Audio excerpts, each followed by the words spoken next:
What's going on, guys? Josh here from Momentum Productions, and today we're going to be talking about the top drone shots that every filmmaker needs to know about.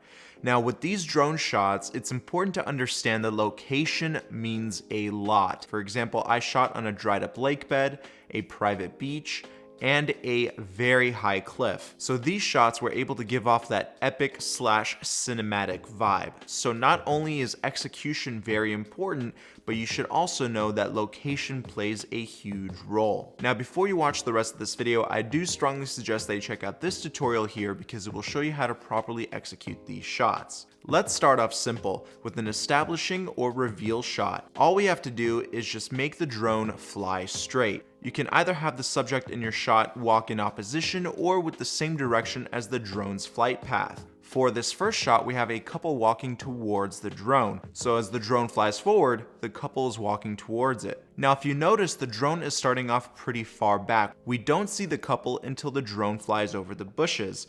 And now it's important to make sure that you are consistent with your speed. I don't like to program movements. I like to shoot everything manual on the drone. So keep that in mind. Manual is usually almost always better than pre-programmed flights. This is because you get much more fluidity and much better control. This next shot here was shot on a private beach. We have a couple walking towards the ocean. If you notice, the drone is following the couple. This makes it a little bit more immersive. It makes your audience feel like they are actually at the beach with the couple. This shot was also done at a higher frame rate because I want to capture some of that slow motion goodness. We want to see the slow motion waves. The couple is running. I want to see that in slow motion, and it just accentuates that feel good feeling. Now let's get into more complex drone shots. Here we have a BMW 328i at the lake bed that I was mentioning earlier. We are performing an orbiting shot. As I said earlier, location does a lot to make the shot come out as good as it does. Lake beds provide that abandoned type look, and the cracks in the ground just accentuate that and make this shot just so much better than just having a simple orbiting shot.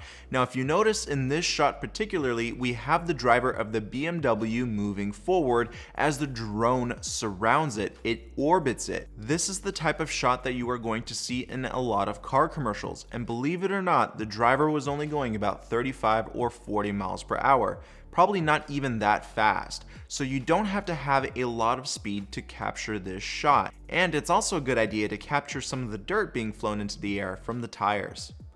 This other shot here is a profile shot of the car. Again, we are not driving too fast here, but this is something that you are definitely going to see in a lot of car commercials. If you want to see how I execute these shots, make sure to check out these tutorial videos in this playlist here.